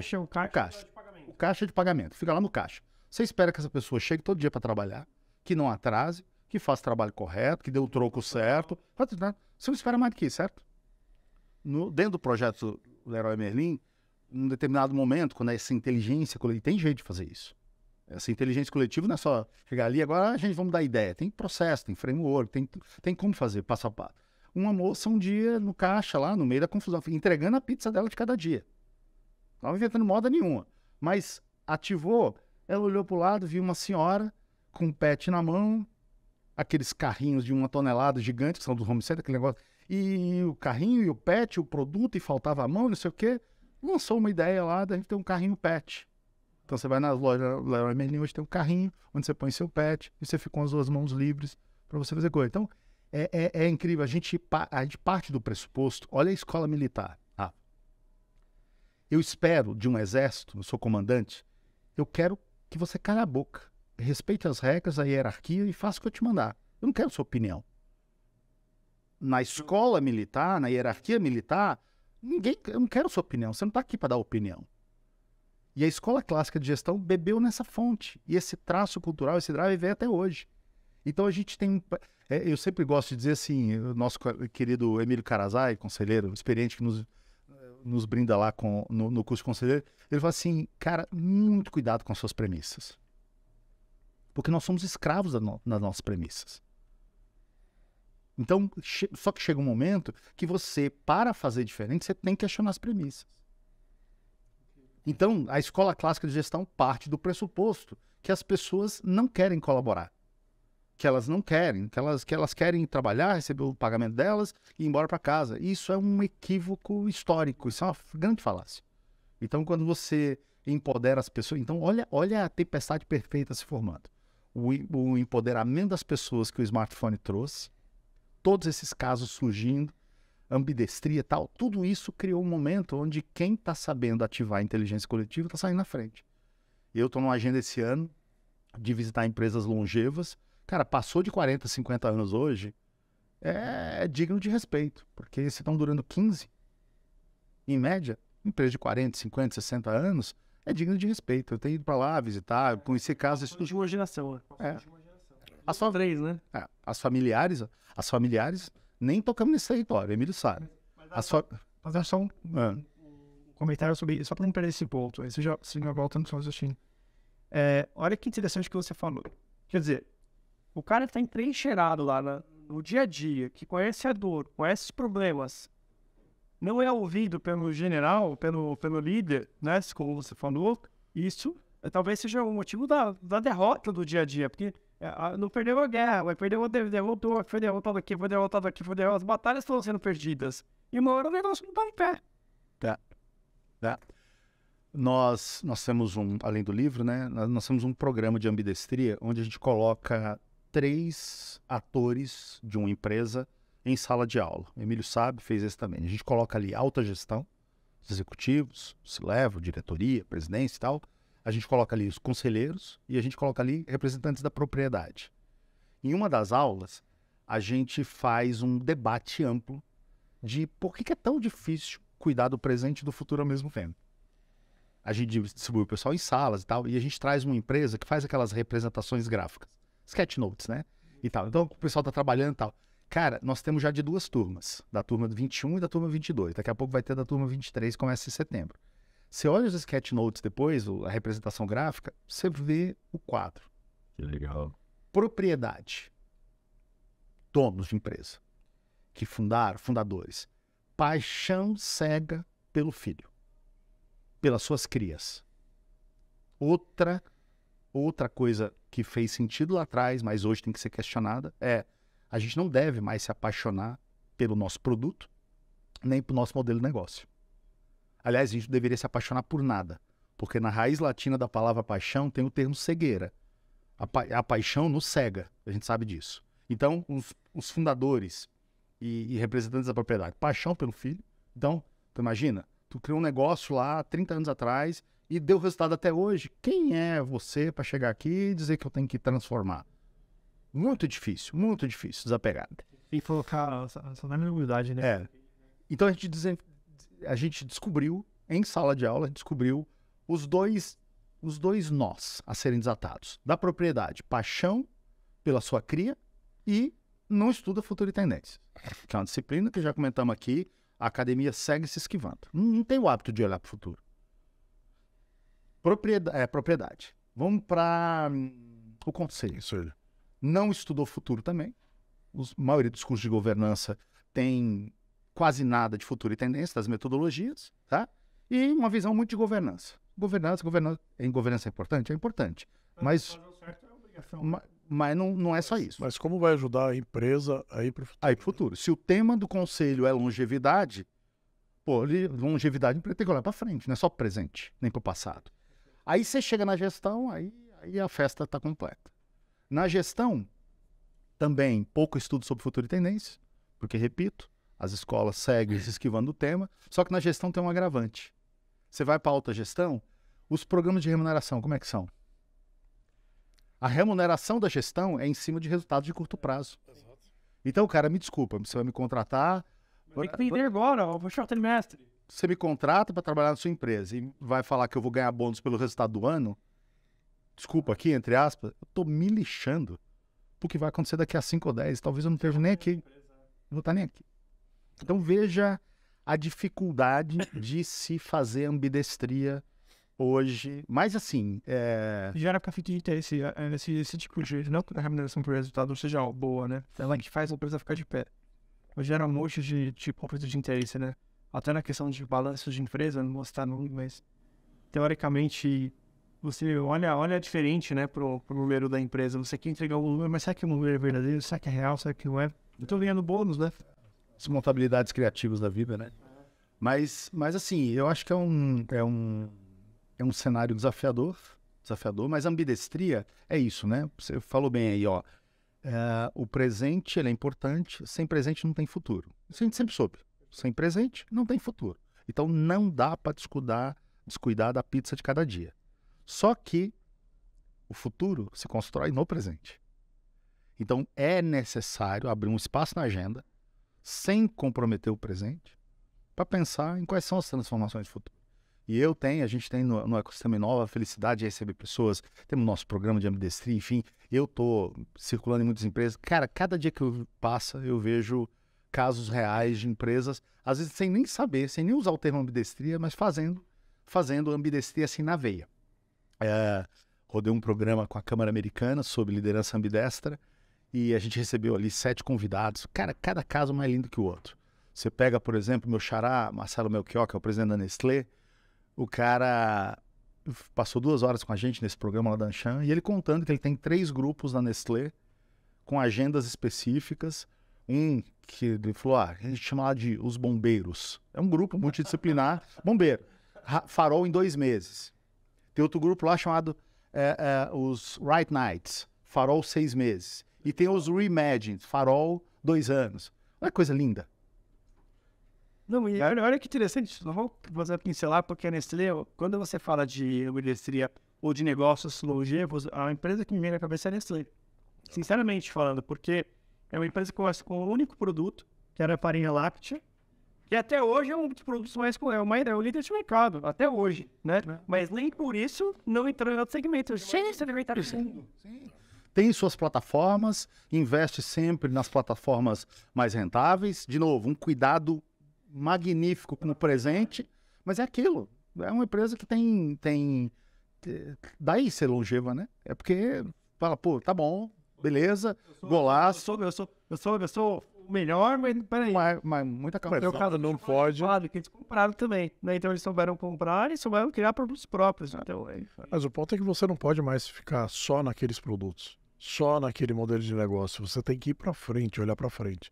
Uma das coisas que eu vejo, Veras, se você tiver um conselho, vou puxar a sardinha, Trends Innovation, que esteja olhando o futuro, entendendo as tendências, ajudando a empresa a ser longeva, ter a longevidade necessária através da inovação, isso pode ajudar ou pode motivar a empresa, o CEO, ou o corpo diretivo a ir para esse lado. Agora, se nós tivermos líderes também pensando dessa forma, poderia ajudar muito mais a aumentar essa velocidade, aumentar essa musculatura. Como é que você enxerga como os líderes poderiam ajudar, sendo líderes ambidestros? Emílio, você tocou num ponto aí crucial, né? Esses 3 atores, né? O conselho, a representação da propriedade, seja lá quem for, acionista, cotista, fundo, o que for, e a gestão, a gestão tem que estar de mãos dadas. Um ator desse não faz uma jornada ambidestra, não constrói uma jornada ambidestra. A gente sabe muito bem disso. Porque quando você fala em transformar, você está falando em, eventualmente, no limite, você ter que jogar fora coisas que fizeram maravilhas até hoje. E quando eu falo coisas, produtos, modelos de negócio, né? A gente tem N casos de empresas que realmente enxergaram que aquele portfólio, daqui a 10 anos, quando você põe além das tendências, você vê claramente, fala, cara, isso aqui não vai me levar à frente. Mas eu tenho outros ativos intelectuais que eu posso aprender a fazer outras coisas, eu posso mudar o modelo de negócio, eu posso... Para e passo com ambidestria hoje, tá? Ecossistemas. Está em alta, né? Esse ponto que eu queria dizer. A hora de desenvolver jornada ambidestra não é quando o caminhão está ladeira abaixo sem freio. Aí talvez seja tarde demais. A hora de mudar é quando tudo está bem, né? Então, assim, os conselhos, eu vejo, Emílio, assim, eles têm um papel... O conselho... Você pegar Conselho, Propriedade e Gestão, o conselho está no meio. Aliás, a definição de conselho é o elo de ligação entre a propriedade e a gestão. Para mim, esse ator, conselheiro, conselheira, tem que ser um puxador dessa conversa. Porque a propriedade tem aquele ponto que a gente já colocou, aquele modelo mental, aquele apego à história, aos filhos, às crias e tal. A gestão tem ali esse nível de comprometimento moderado com longevidade, até por questões de remuneração. Quem é o ator que pode fazer isso acontecer? Né? O nosso programa de conselheiro está hoje na 10ª turma, assim, a gente tem dito isso todo dia, né, Emílio? Assim, tem que puxar a agenda, porque a agenda de conselho hoje você pega, cara, 80% é governança, é é financeiro, é desempenho, é tudo. Pouco tempo dedicado a olhar para o futuro. E assim, o futuro, repito, já tem, não é de ontem nem de anteontem, é de 5 décadas. Já está provado que 90% do que está por vir dá para ser mapeado. Extremamente importante, né? Mas eu acho que, digamos assim, a salvação é você sempre estar olhando para fora, olhando para frente, olhando o futuro, para entender se o seu negócio vai ser relevante ou não daqui a alguns anos, e depois disso tentar buscar alternativas de continuar com a tua empresa, né? Veras, uma dúvida. Você que já teve vários alunos, empresários, CEOs lá, tentando, né, se inovar, né? Enfim, ou que diretores trabalham com CEOs que querem, estão buscando tentar inovar. Você acha que o sucesso cega as pessoas? Eu digo isso, por exemplo. Imagina um empresário da década de 60 que criou um negócio e ele acertou de primeira. Tinha ali uma demanda, tinha ali uma necessidade, ele resolve aquela necessidade e o negócio dá super certo. Vai ajustando e tal, não sei o quê, mas deu certo. Para esse cara que não teve o fracasso, para ele achar que ele... Para ele conseguir voltar a ser humilde, deve ser um processo doloroso, né? Talvez o conselho, Trends Innovation, seja, usando o seu termo, né? Trends Innovation, seja tentar tirar a cegueira, né? Desse líder. Tem um cara que eu gosto muito chamado Adam Grant. Esse cara pintou a sua Mona Lisa agora tem um ano, um livro maravilhoso chamado Pense de Novo. O subtítulo é maravilhoso: O Poder de Saber o que Você Não Sabe. Essa década 2030, que nós recém começamos agora, ainda tem muita estrada pela frente, ela vai entrar para a história da humanidade como uma grande virada de página. O que a gente chama de virada de página, Rafa? É quando o mundo era um e ele passa a ser outro. Isso acontece raríssimas vezes na história. Então, assim, você imagine, vamos citar um exemplo aqui para ficar bem didático. Por volta de 12.000 a.C., nós éramos caçadores-coletores. Nós éramos nômades. Tinha grupos ali de mais ou menos 100, 120 indivíduos que acordavam de manhã numa caverna, saía para coletar frutas, comida e caçar. Chegava de noite, pegava outra caverna, parava ali, fazia uma fogueira e dormia. Nós éramos nômades. A partir de 2 inovações, agricultura e pecuária, não foi assim, mas um dia alguém acordou, falou assim, cara, para que sair caçando se a gente pode fazer uma cerca ali, botar um casal de porco, 2 galinhas e uma vaca? Para que sair coletando fruta se a gente pode plantar aqui um pé de laranja, um pé de mandioca e tal. Então, 2 inovações, agricultura e pecuária, chegou um momento e falou assim, chega de sair andando, vamos ficar aqui. Essa foi chamada revolução. Risco predador? Sim, vamos ficar aqui. Então, uma virada de página. Fixação na terra, a terra passou uns cercos, guerras e guerras para empurrar a fronteira mais para cá ou mais para lá. Mas o que eu gosto de dizer, para ficar didático, para quem está nos ouvindo, é assim, ó. Tu imagina o nosso grupo aqui, ainda nômades, que acordava todo dia há décadas, e sai andando. Um dia a gente chega, nosso grupo andando, na hora que a gente olha lá, um negócio cercado, um pé de laranja, 2 porcos ali. Imagina nossa cara olhar para aquilo. Assim, cheio de o que esses caras estão fazendo ali? Então, percebe? Porque se eu nasço e morro antes disso, tá tudo certo, a minha vida continua sendo a mesma. Isso volta a acontecer no ano de 1800 com a Revolução Industrial. Outra inovação, máquina a vapor, muda o negócio de novo. Depois acontece de novo na cadeia de produção no Fordismo. Mas ainda era industrial. Tanto é que se fala em primeira, segunda, 2016, o Fórum Econômico Mundial cunhou o termo 4ª Revolução Industrial. Mas é tudo Revolução Industrial. Máquina a vapor, produção em série, automatização, não sei o quê. Beleza. Agora, depois dessa década, com esse redesenho completo, né? Como é que vai ser o mundo pós-2030? Então nós estamos hoje, você está falando de conhecimento, de ter que aprender, de ter que reaprender, nós estamos vendo coisas tão inusitadas, porque assim, o mundo sempre mudou. Falar em mudança é quase uma redundância. O mundo sempre mudou. Só que o jeito de mudar mudou. Eu gosto dessa frase. Nessa década 2030, o jeito de mudar... Ele é mais do que exponencial, ele é às vezes incompreensível. Sabe qual é a frase que eu mais tenho? É incompreensível. Como assim, 2 gigantes de um setor tal viram pó porque alguém chegou ali e fez uma coisa que ninguém estava enxergando. Como assim? A frase que eu mais tenho usado em sala de aula, de vez em quando o pessoal dá risada, que eu falo assim, quem não tiver confuso é porque está mal informado. Quem falar, eu estou entendendo tudo, desculpa, você está mal informado. Não tem ninguém com capacidade para entender tudo. E aí vem o livro que eu acabo de citar, do Adam Grant, que é o seguinte, cara, é hora realmente... Aliás, Rancharan, que está aqui, ó, foi um fofo, escreveu uma frase aqui pro nosso livro, foi nosso professor no curso de ambidestria, uma coisa linda. Olha a frase linda que ele mandou, falou, ó, vocês botarem na capa do livro, se vocês quiserem, falou, pô, uma honra ter uma frase do Rancharan no nosso livro. Ter confiança como líder significa praticar diariamente um olhar para as tendências como um insumo. Com isso, não há problema que não possa ser resolvido. Ele teve com a gente 2h30 na turma 1 de ambidestria.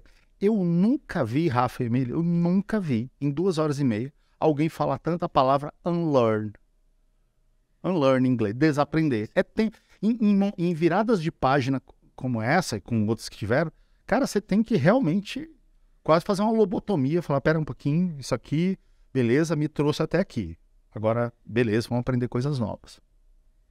Quem não tiver essa humildade de reconhecer que nós estamos no epicentro de uma mudança de era e que eu preciso desaprender, do que me trouxe até aqui não me leva ao futuro, quem não tiver isso está morto. Está morto profissionalmente falando, vai perder relevância e vai ficar aí à margem. Eu queria fazer uma provocação com você. Eu queria falar o nome de empresas e indivíduos e queria que você comentasse sobre o contexto que a gente está conversando hoje em relacionado a esses cases. Elon Musk. Fala o que você quiser sobre ele. Cara, tem um cara chamado Ashley Vance, escreveu a biografia autorizada do Elon Musk em 2018. Antes desse cara virar, esse cara falar do planetário, eu li a biografia dele. É um cara... Nós temos que ter 2 Elon Musk para te analisar. O Elon Musk, pessoa, com a sua cultura, com seus valores e tudo mais. É um cara que tem uma história de vida bem, bem difícil. Lá começou a sua infância lá em Pretória, né? Nos arredores ali de Johannesburgo. Mas um cara que olhava para o céu e falava, um dia eu vou trazer energia do sol para cá e tal. É muito interessante ver como alguém, desde muito jovem, já sonhava... Hoje a turma chama isso de propósito. O cara tinha ali uma visão muito clara do que queria conquistar. Eu brinco em sala de aula, quando eu recomendo a leitura dessa biografia, não é pelo... Aliás, tem coisa naquele livro ali que dá vontade, se ele estivesse na sua frente, dá vontade de você socar, dependendo dos seus valores, de como você enxerga o mundo. Mas, sem sombra de dúvida, essa biografia dele é mestrado, doutorado e pós-doutorado em resiliência. Quem quiser entender o que é resiliência, leia a autobiografia do Elon Musk, tá? É um cara que, depois que vendeu a participação lá no PayPal, sei lá quantos milhões, 200, 300 milhões no bolso. Foi o primeiro gol que ele teve, né? Primeiro golaço, podia muito bem ficar passeando de Lamborghini em LA, pegou o que tinha e o que não tinha e começa os 3 negócios, SpaceX, Tesla, ao mesmo tempo. Então, assim, deixando a emoção de lado, olhar, assim, uma história que merece ser estudada, um exemplo para muitos que querem realmente deixar um impacto, deixar um legado grande, e vai deixar. Agora, tem o outro lado, nenhum de nós é santo ou demônio, tem o outro lado. Mas Marcelo, só fazer um comentário sobre o caso dele sobre a SpaceX, né? A SpaceX, eu não sei, pelo que eu assisti na série sobre a SpaceX, né? Tá na Netflix, se não me engano, ele foi fazendo lançamentos que deram errado. Ele assinou um contrato de risco com o governo americano e foi fazendo um lançamento de foguetes que deram errado. Ele fez um lançamento, gastou milhões de dólares, muito dinheiro e deu errado. Gastou de novo, deu errado. Gastou de novo, deu errado. Gastou de novo, deu errado.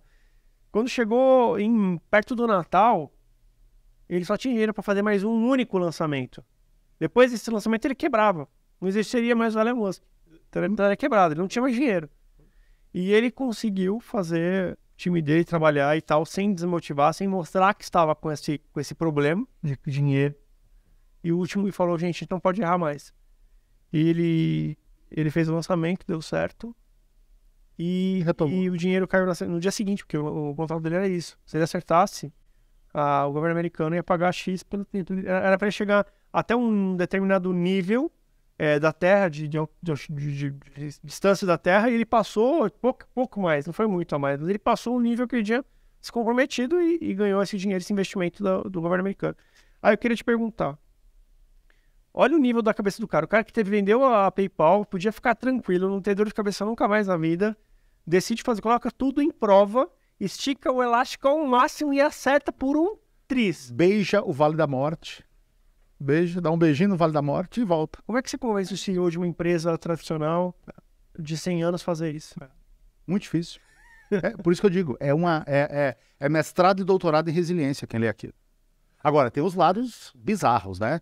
Nesse mesmo projeto da SpaceX, um dos engenheiros-chefes não foi ao dia do lançamento, porque a esposa estava dando à luz ao filho. Quando chegou no dia, foi demitido. Você tem que saber quais são suas prioridades. Você tinha que estar aqui no lançamento. Mas eu fui ver meu filho nascer, dane-se. Para ele, talvez aquilo seja a prioridade da humanidade, né? Eles chegam no nível de estamos mudando a humanidade, talvez seja isso. Isso é mais importante do que até teu filho ter nascido. Mas enfim, de novo, para analisar esses casos, cara, tem que deixar a emoção de lado. Você tem que ter a frieza de olhar pro contexto, pro entorno e tal, porque se você for pegar só o fio da meada, só a palavra que foi dita, aí você pode fazer um juízo de valor equivocado. Agora, você citou aí esse cara, vamos falar, pega um Thomas Edison. O cara tem 1.093 patentes depositadas antes da lâmpada. Então, usual, né? Não era digital, era papel. Tem pessoas, cara, tem pessoas que realmente têm essa capacidade de ter um propósito, um legado, um sonho tão forte que, cara, tá à prova, pode tomar porrada uma atrás da outra, que cai, levanta. Eu brinco assim, o Elon Musk, o cara caía, vinha pisava na cabeça dele, levantava, botava o esparadrapo e vamos pra frente, vamos pra próxima. É exemplar, é um negócio assim, chocante. Inteligência artificial. Ah, cara, com a generativa agora, o bicho vai pegar. Bicho vai pegar. Vai pegar. Agora eu vou te pensar, como é que vai ser 2030? Veja, primeiro, de novo, tem que botar a emoção de lado. O que é inteligência artificial? É uma inteligência que não é humana. Então, se a gente parar para pensar friamente, um elevador é uma inteligência artificial há 50 anos. Porque é uma máquina que você chega, você aperta um botão, ela sabe que você apertou o botão, ela está te chamando, ela vem, ela para no lugar certo, ela abre a porta, você aperta. Isso é uma inteligência artificial. Tá? Só que o negócio, a gente sempre fala das 3 leis, ou 3 profecias. Lei de Moore, lei de Burton, lei de Crider. O que é a lei de Moore? Isso já 3, 4 décadas atrás. Velocidade de processar dados vai dobrar a cada 18 meses. Aí vem um cara, e isso em função dos números de transistores que a turma bota no chip. Aí vem outro, a partir da fibra ótica, fala a velocidade de transmissão de dados vai dobrar a cada 9 meses. E vem outro e fala a velocidade de armazenar vai dobrar. Esse negócio dobrando, a gente chega quando? Tá todo mundo assustado hoje, mas a gente chega em maio de 1997. Tô falando de 26 anos atrás. Não. 97, não vem em 95. Em maio de 97, o que aconteceu lá? Tá nas manchetes mundiais. Um computador da IBM chamado Deep Blue venceu 3 vezes o campeão mundial de xadrez. Um jogo extremamente complexo. Então quem olhou para aquilo lá atrás falou, só vem bomba por aí. Aliás, 3 anos depois, em janeiro de 2000, o falecido Steve Hawking falou, cara, esse século será o século da complexidade. Então, assim, de novo, quando chega o que é a AI, a inteligência artificial generativa, ChatGPT, uma das mais conhecidas, né? Agora, que está aí, o que ela traz de novo? Ela traz de novo, cara, aquilo que a gente tem de mais humano, de mais valioso para nós, que é a comunicação, que é a interação. Não é mais um computador que você programa ali, ele trata zilhões de dados e te entrega um resultado binário, uma missão. Agora ele interage com você. Né? Então o jogo muda, tá? Os escritórios de advocacia todos apavorados. Eu estava com um professor nosso, Max Franco, de Storytech, ele falou, cara, e essas pessoas que criam peças publicitárias, que criam copyright, o que vai acontecer com essas pessoas? Eu falei, cara, primeiro a gente tem que esperar um pouco, porque tem inclusive uma discussão nos bastidores, mas que está ganhando visibilidade, com uma discussão legal. Por exemplo, as inteligências artificiais que criam imagens. Elas não criaram olhando para o céu. Elas criaram de referência. Então, tem um processo gigantesco da Get Images contra uma dessas. Entendeu? Porque é o seguinte, pô, então eu assino o Get Image lá que tem milhões de referências, pago lá X dólares por mês e em cima disso eu crio um negócio. Onde é que fica? Então, essa questão do direito autoral, pô, manda lá, escrever um artigo sobre ambidestria. Você quer escrever um artigo sobre ambidestria? Vai lá no ChatGPT, dá as referências. E se esse cara pegar um parágrafo desse texto aqui e botar no seu artigo sobre ambidestria? Então, eu sempre digo assim, ó... Começa a ficar igual, vira tudo genérico, né? Fica tudo como se fosse perder esse valor. É interessante isso. Enfim, teoricamente, um profissional que olhasse de publicidade, que olhasse o Get Images e vasculhasse as imagens, um ilustrador, e aquilo ia ser referência dele, ele ia lá e desenhar e tá tudo certo. E ninguém ia reclamar com ele. O problema é que a AI é num nível de produção em escala que você perde o controle, né? Sim. Sim. Eu acho que o grande desafio da humanidade vai ser a regulação, né? A regulação... Vou ter que pagar imposto. Essa pergunta, vou pagar imposto. Como é que chama aquela que tem forma humana, que falou que quer casar e quer ter uma família? Cara, tem umas coisas bizarras acontecendo. Eu sou muito prudente, eu fui criado, né? Minha mãe falava assim, nunca emita um juízo definitivo sobre alguém antes de comer 3 sacas de sal junto. Eu fui criado ouvindo isso. Então, assim, levando isso para o mundo corporativo, quando eu vejo... Você lembra, 1 ano atrás, 2 anos atrás, era o metaverso. Metaverso. Cara, era um negócio assim, metaverso... Vai mudar o mundo, né? Engraçado como foi destruído, com todo o respeito do mundo ao metaverso, mas a IA chegou atropelando de vez. Né? Cara, então, assim...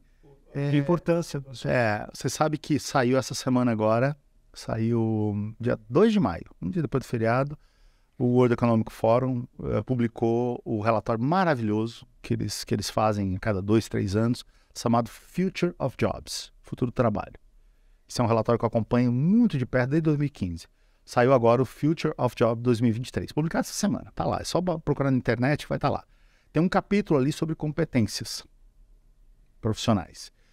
Por exemplo, no de 2015, que foi um dos primeiros que eles colocaram um capítulo sobre competências, o pensamento crítico estava em 8º lugar como competência mais importante. Pensamento analítico e crítico.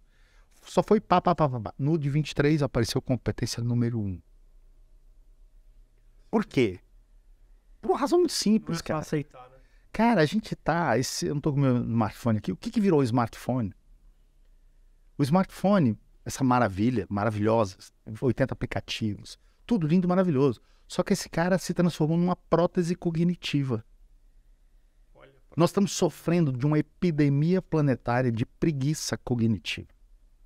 Que começa com coisas muito simples, eu não decoro mais, eu não preciso mais guardar nome de rua, telefone, eu não sei, vacilou, não sei nem meu número mais. Porque tudo ele me lembra. A preguiça cognitiva... Ninguém pega mais o guia para ir para um lugar para o outro. Né? Cara, a preguiça cognitiva está criando uma legião de pessoas assim... Eu não gosto muito do termo inútil, como o Harari fala no seu livro pessimista lá, 21 lições para o século XXI. Ele fala que o mundo está a caminho de uma legião de inúteis. Eu não acho que é para tanto. Mas nós estamos com uma galera hoje... cara, cujo conhecimento virou um oceano de 2 centímetros. Você tinha que olhar a Barça, ler 20 livros... Oceano de 2 centímetros, a gente vê as pessoas... vê um negócio, já emite um juízo definitivo. Eu tenho falado, cara, calma. Cava mais, fura o verniz. Vamos ouvir outras opiniões. E a preguiça cognitiva é um negócio louco, né? Ela cria verdades planetárias. Já ouviu falar na pirâmide de Maslow? A pirâmide de Maslow. O nome chama pirâmide de Maslow. Sabe o que é a pirâmide de Maslow? É uma fake news. Maslow nunca inventou uma pirâmide. E está nos livros, explicado nas escolas de administração. A pirâmide de Maslow. Maslow nunca inventou uma pirâmide. Então, assim, esse livro que eu estou citando pela 3ª vez agora, porque eu sou fã mesmo do cara, pense de novo, traz capítulos ali sobre essa epidemia de preguiça cognitiva. A gente tá com muita prótese. Então, eu acho que o relatório do Fórum Econômico Mundial fala isso claramente, o mundo será de quem, entre outras coisas, souber analisar, ter Ser pensamento criativo. crítico, ser criativo, fazer conexões incomuns. Então, nesse aspecto, o meu medo de inteligência artificial é zero. Marcelo, tem uma rede de restaurantes na França que tem um totem. Esse totem tem um atendente que te atende, consumidor, atendentes do mundo inteiro, inclusive colombianos, pessoas de outros países que estão lá e falam com os clientes pelo tablet. Carinha aparece, né? Uma pessoa, um microfone, e você está sendo atendido por uma pessoa remota, com caixinha de som, você escuta tudo. Parece que a pessoa está na sua frente. E aí outra pessoa recebe a senha, depois você faz o pedido e entrega no balcão. Mas a pessoa não fala com ninguém, ela só entrega no balcão e alerta lá. Então, ou seja, você está falando com uma máquina por meio de uma pessoa do outro lado, né? Isso já é assustador.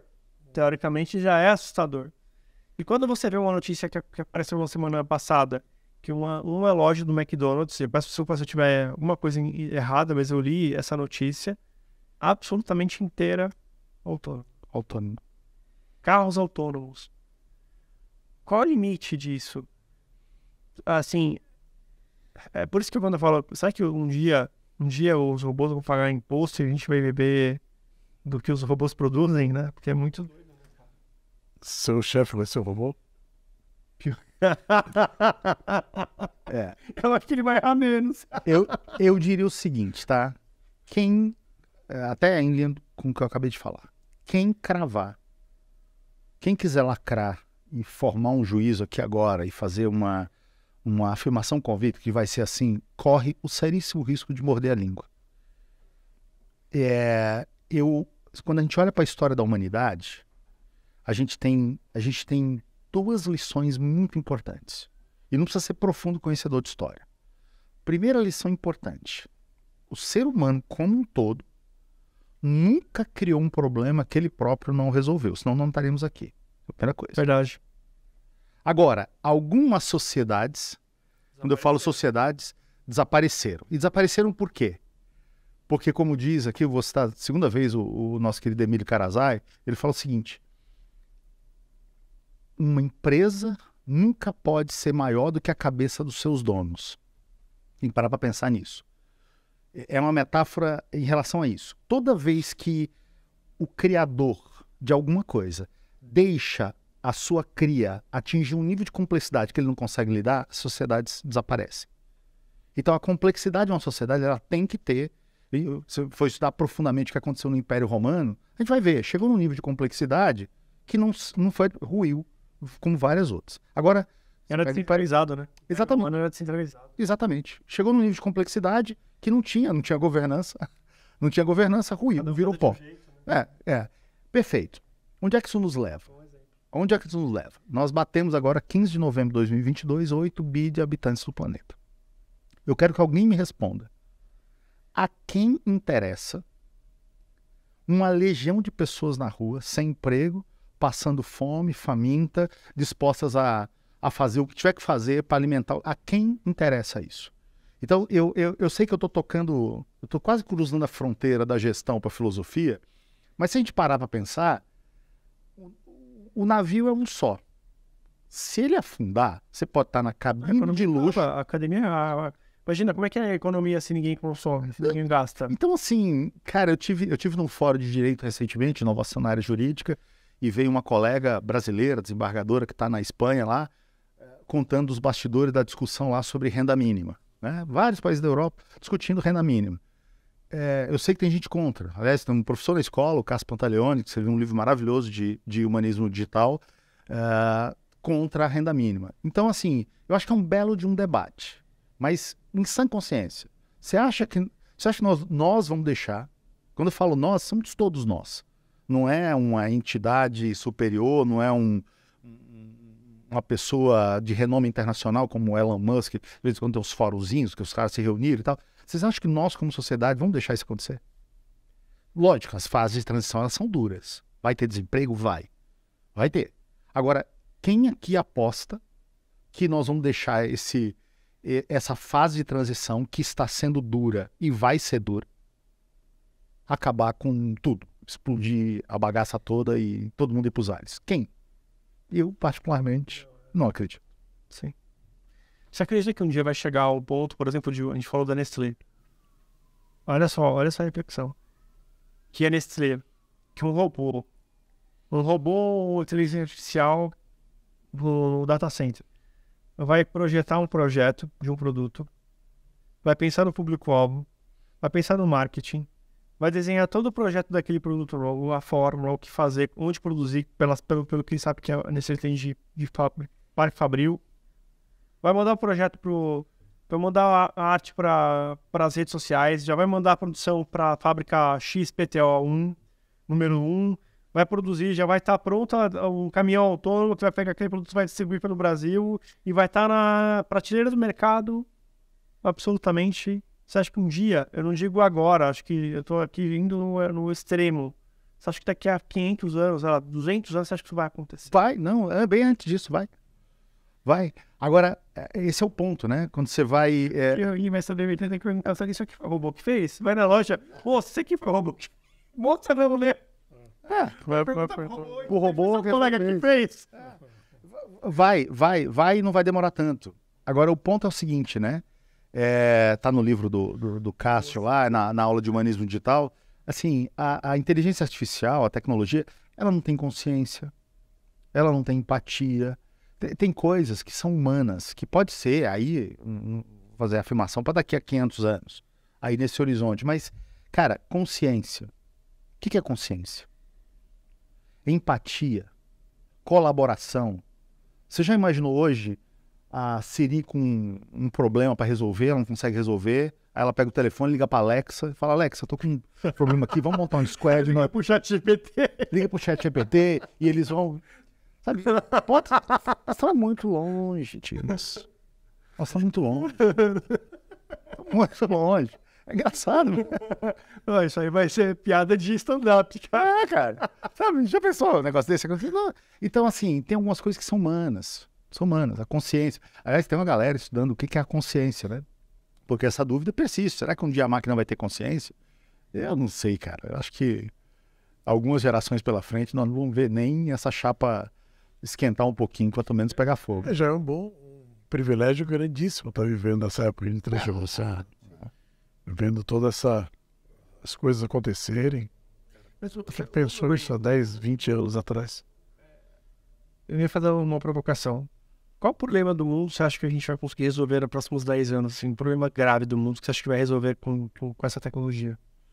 Um problema mesmo. Problema social, problema de educação, qual problema você acha que aí vai ser o primeiro que a inteligência vai resolver? Eu sei que isso é uma pergunta aberta. Vou provocar mesmo.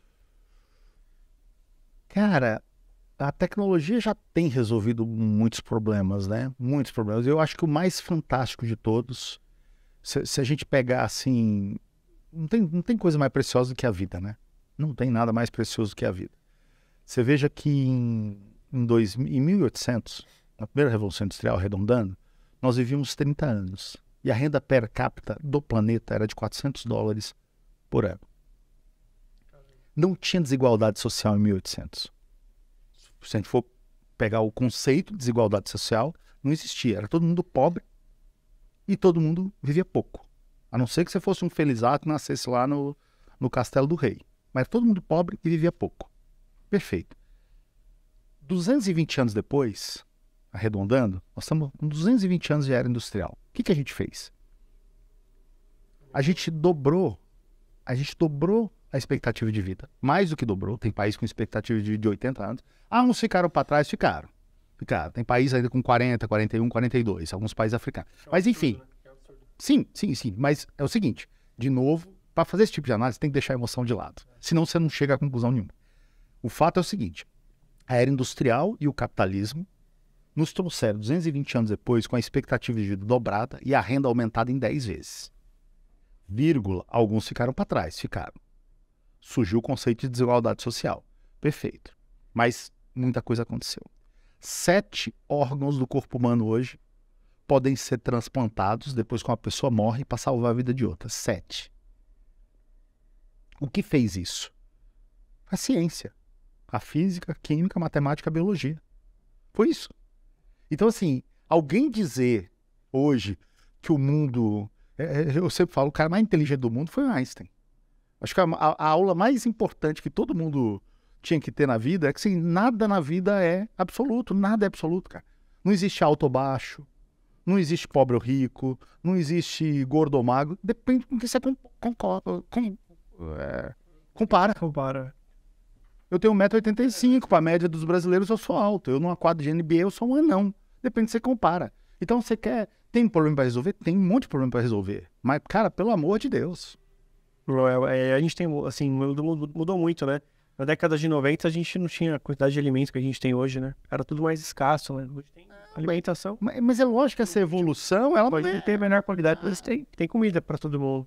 Só tá chegar na mão. Sim, e agora, olha só os sinais de que nós não queremos que o barco afunde e que morram todos. Você pega no primeiro século de Revolução Industrial, principalmente ali depois da Primeira Guerra Mundial, começaram a surgir impérios.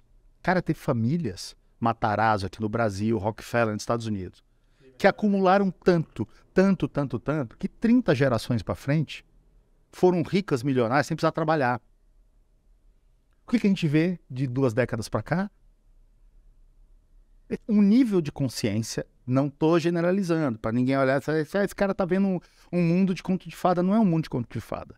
A gente começa a ver, dia e noite, pessoas falando assim, cara, para que eu tenho tanto dinheiro? Deixa eu distribuir isso em vida. Deixa eu ver vida. Bill Gates, teve um agora da BASF, teve uma herdeira da BASF que pegou um bi, não sei o quê. Eu também vou da safra, tu ligou com safra, isso. Tá certo? Ah, mas é pouco. Tá bom, mas é alguma coisa. Eu acho que tem 2 lentes de se olhar para as coisas, né? Uma é essa lente do relativismo, do equilíbrio, da sensatez. Agora, a rede social agora acontece um negócio lá. O caso George Floyd, né? Puta, ai, para o mundo que eu quero descer, isso é tudo uma desgraça. Cara, aquilo ali acontecia. Parece assim, eu falo para você já viu um filme épico? Você viu como é que era o mundo da Idade Média? Você viu como é que era a época dos bárbaros, dos vikings? Você viu como é que as pessoas eram tratadas?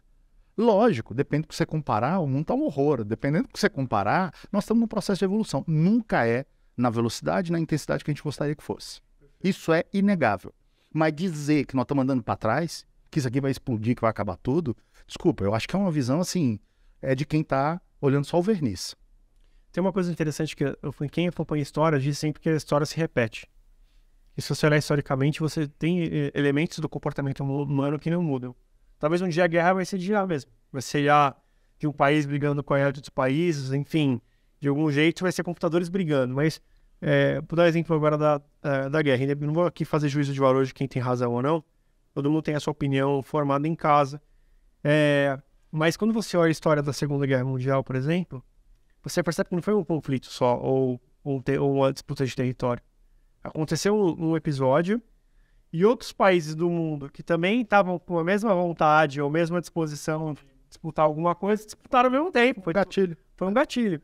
E aí quando você vê agora o que acontece no mundo também, quantos gatilhos já não estão sendo esticados ao mesmo tempo, né? A questão da Coreia do Norte, Coreia do Sul, o Japão se militarizando maior, a questão de Taiwan e tal. Então, independente de quem tem razão, para mim, que guerra nenhuma vai ter razão nunca no planeta, mas parece que as coisas realmente se repetem. Você acha que, mesmo com esse contexto de inteligência artificial, se a gente conseguir tentar olhar para o passado, que as transformações do mundo, e olhar para frente talvez seja uma forma da gente prever? Não sei, porque o cenário mudou demais. Acho que agora pode ser diferente. Pode ser diferente, cara. O contexto mudou, as variáveis mudaram. Eu falei, né? Eu gosto desse privilégio, estar em sala de aula, receber pessoas e tal. Olha esses movimentos. ESG, olha esse movimento. Cara, eu faço uma aposta aqui, ó. Estamos em 2023. 2030, ninguém fala mais de ESG. Já é obrigatório. Década de 90, nos falava outra coisa a não ser qualidade. Quem fala hoje que tem qualidade? Tem qualidade? São coisas assim. E tem um cara que a gente recebeu, brilhante no nosso curso de ambidestria, na turma 1, Sérgio Ribas, o presidente da Irani. Ele falou, cara, no final das contas, essa sigla, SG, pode chamar do que for, isso aqui é o resgate da essência do ser humano, da essência boa do ser humano. Às vezes vem em forma de multas. Aliás, tem um professor nosso que fala que o que nos torna seres humanos melhores são as câmeras. A gente precisa de multas. A gente não usa cinto de segurança porque a gente usa, às vezes a gente precisa das multas. Aliás, a psicologia comportamental descobriu isso em 1950. Com animais, depois com a gente. Frederick Skinner, né? Como ferramenta educacional. Eu sei que é até estranho falar, às vezes politicamente, mas a gente precisa. A gente sempre precisou de chicote, a gente sempre precisou de cenoura, às vezes para fazer algumas coisas. E não vai ser diferente agora. E a punição para quem não for sustentável, do ponto de vista ecológico, social e de governança, vai ser tá convidado para sair da festa. Então você vê hoje, cara, onde eu vou? Esse presidente de empresa tal, eu tenho 35 anos de carreira, eu via presidente de empresa falar, era lucro, crescimento. Cara, você olha hoje, você fala, caraca, meu. Mudou, a visão mudou. Sabe por quê? Porque as pessoas, eu acho que algumas fichas caíram. Quando você, sabe, eu sou conselheiro no Capitalismo Consciente, lá no capítulo de... Eu acabei de me vir uma coisa na cabeça. Inteligência artificial e ESG. Se for pelo lado da ESG, não implementar. Então, de novo. Vamos aguardar? Vamos aguardar? Vamos aguardar um pouquinho, vamos ver as melancias se acomodarem. Mas só para voltar àquele tema, eu tô lá com o movimento, né, o Capitalismo Consciente. Eu tenho defendido a seguinte tese. O capitalismo, esses últimos 220 anos, principalmente os 210 anos aí, até começar essa confusão toda que a gente viu, foi um momento tão maravilhoso, expectativa de vida crescendo, dinheiro, American Way of Life, dinheiro, consumo, acumular, tal, que a gente se apaixonou pelo capitalismo. E, de novo, paixão tem na sua raiz latina o termo cegueira. Eu tenho defendido a tese. Nós estamos, o movimento ESG é o início do nosso desapaixonamento pelo capitalismo. Nós vamos largar a paixão e nós vamos partir agora para uma era de amor. Sabe? Deixar aquela cegueira, aquela coisa assim que... E agora vamos entender o que é isso. Nos trouxe até aqui, vamos corrigir os erros. A gente tem que olhar o tanto de iniciativa. Cara, quem vai mudar o mundo? Quem vai mudar o mundo? Quem vai mudar o mundo? Na minha visão, tem dois atores que vão mudar o mundo. Os empresários e os professores. Esses são os dois atores que vão promover as grandes... E já estão fazendo. Olha o tanto de coisa bacana que você tem, entidades fazendo e tal. E eu acho que o dinheiro, né? Na paixão desses 220 anos pelo capitalismo, o dinheiro virou um fim. O que é um equívoco. Aliás, a imensa maioria da história da humanidade, a gente viveu sem dinheiro. O dinheiro veio para organizar a troca, para ser um elemento de troca. Dinheiro nunca foi um fim, ele sempre foi um meio. Só que a paixão estava tão grande que ele virou um fim. Hoje as pessoas olham e falam assim, cara, eu fui criado em Minas Gerais, né? Lá a gente fala que caixão não tem gaveta. A gente vai levar o quê dessa vida, cara? Não vai levar nada, caixão não tem gaveta. Então, cara, pra quê? E aí você começa a ver pessoas com essa... Isso é um negócio assim, social, é um fenômeno social. Repito, enquanto teve famílias que nos primeiros 150 anos de capitalismo acumularam tanto, tem famílias hoje que falam assim, cara... Usa, pra quê, né? Não, e esse desprendimento, isso tudo bebe na mesma fonte. O que eu preciso? O conceito de posse e uso. Eu não preciso mais ter um carro. Eu não preciso mais ter apartamento, casa na praia, não sei o quê. Então, você vê, uma das tendências fortes no nosso relatório é a economia do compartilhamento, da compaixão, lojas colaborativas. Sabe? Você vê fenômenos, até pessoas que teriam... Eu tenho um amigo que teria dinheiro para ter uma lancha. Mas ele juntou com mais 4 ou 5 e eles compraram uma lancha, eles dividem, eles têm um negócio. Então você vê coisa assim, nas classes menos favorecidas, as classes mais favorecidas, uma mudança. Tem que ser muito observador para perceber essa mudança, mas ela existe.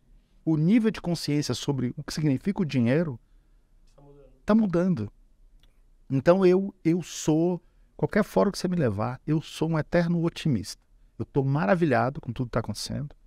Todas as minhas expectativas são maravilhosas. Eu acho que a gente vai resolver todos os problemas. Todos os problemas. Vai ter buraco no caminho? Vai, sempre teve, vai continuar tendo. Nós vamos resolver todos os problemas. E o mundo vai ficar cada vez melhor. Muito bom ver esse podcast com você, sendo tão otimista, Veras.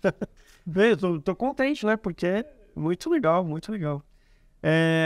Então eu queria fazer uma provocação a você. Queria que você desse um recado pro líder, para quem está começando na carreira, para falar de ambidestria, para a gente terminar só dando esse retoque sobre ambidestria e para que ele tem que se preparar para o futuro. O que ele não, quais são as regras, o que você... Eu sei que a gente aprende, desaprende e reaprende, mas o que ele tem que saber para seguir os próximos 10, 20 anos? Pode ir nessa câmera. Legal. Rafa, o que eu diria para você que está me ouvindo aí? Primeiro, entender que nós estamos no epicentro de uma mudança de era. Entender que a escola clássica da gestão, principalmente depois da Segunda Guerra, nos deu maravilhas, mas o contexto era outro. Então, líder, a gente sempre brinca que o líder na escola clássica tinha que ser quase um deus ou uma deusa. Onipresente, onisciente, onipotente, né? Sabe tudo, pode tudo e está em todo lugar. Toque fogo na capa de super-herói, entenda que o mundo é outro, que o nível de complexidade, está estratosférico e que sozinho você não vai conseguir.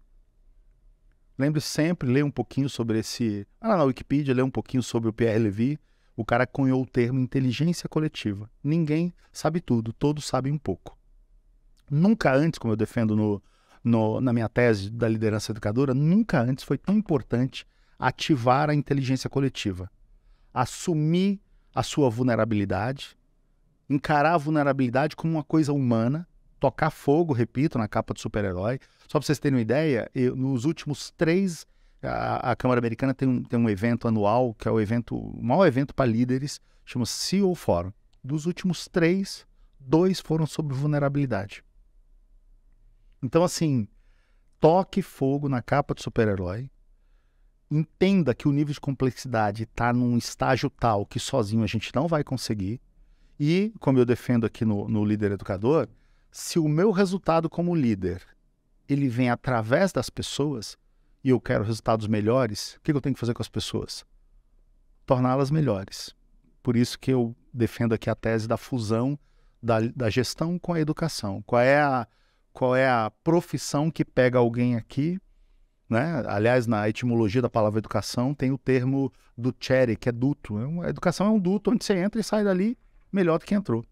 Então, vamos ter menos certezas, vamos ter mais dúvidas, estudar. E você que está me ouvindo, tem mais de 30 anos, 30 a mais, e que foi educado ainda com as bases da Escola Clássica de Gestão, saiba que essa década é um convite, ou poderia dizer uma convocação, a gente desaprender algumas coisas e aprender coisas novas. Tem muito conteúdo bacana, tem muita gente fazendo coisas diferentes. É hora da gente se desprender um pouquinho daquilo que nos trouxe até aqui, né? Essa é a verdade mais difícil de enxergar hoje. O que nos trouxe até aqui não nos leva ao futuro. Então, oportunidade boa. Veras, quem quiser te encontrar, como é que te encontra? Qual que é a sua rede social? Como é que chega a ter contato com você?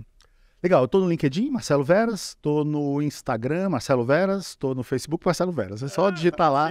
Tem meu blog também, marcelovers.com, tem bastante conteúdo lá. Quem quiser consumir conteúdo do Inova, inovaww.com tem o ecossistema inteiro, aí lá você vai abrindo as portinhas e conhecer. E os 2 livros aqui, Ambidestria Corporativa e o Líder Educador, já estão disponíveis lá no Amazon. A gente vai colocar o link aqui na descrição do canal. Então, é isso. Queria agradecer demais a sua presença, Marcelo. Você arrebentou aqui. Acho que a gente vai ter que ter rodada dupla, né? O presente foi 2, tem que ser 2 rodadas. E eu queria fazer um agradecimento especial aqui ao Emílio, que trouxe essa fera aqui para fazer a entrevista. Então, graças ao Emílio, aí que nos colocou em contato, que trouxe, Então, sou inocente nisso. Mas como o hoje falou pouco hoje, eu quero que você entenda. Na próxima eu vou sair, aí o Emílio toca com você, entendeu? Não, eu deixei quieto aqui porque estava fluindo tão bem. Eu acho muito bacana a gente poder trazer essas... Obrigado por ter me convidado para vir aqui. Faz sua consideração aí. Eu acho que é muito bacana a gente poder trazer esses temas, né? A gente sabe a dificuldade de permanecer no mercado, fazer com que uma empresa tenha uma longevidade. E eu vejo muita conexão entre o líder educador, a ambidestria corporativa, um conselheiro para poder ajudar a fazer esse meio de campo, um conselheiro Trends Innovation para também trazer essa provocação de futuro, tendências, inovação. E esse espaço, Rafa, é sempre muito bom para a gente poder compartilhar essas informações e poder ajudar as empresas, né? Eu acredito muito nessa questão colaborativa, a gente não faz nada sozinho. Antigamente era o líder, eu faço e tudo mais. Eu gosto do exemplo de queima essa capa de herói. Cara, vamos juntos. Agora não, eu novo, né? Nós, tem que ser assim. Emílio, quem quiser pro empresário que quiser contratar você, que quiser te ter um conselho, eu sei que você já tem alguns, como é que te encontra? É fácil também. Emílio Burlamac, no LinkedIn. Eu não tenho Facebook. Instagram é muito familiar, então não tem muita coisa. Sim, é fácil. Acho que a grande maioria tem já meu WhatsApp, meus contatos. Então você que é empresário, quer ter um fera no seu conselho da sua empresa. O Emílio sempre é um ser humano incrível e dá luz a várias empresas aí como conselheiro. Marcelo Veras, de novo, muito obrigado. Pessoal, obrigado pela audiência. Esse episódio foi muito legal. Eu tenho certeza que você deve ter gostado. Então vai lá, se inscreve no canal, dá lá o seu sininho de notificação e até o próximo encontro. Tchau!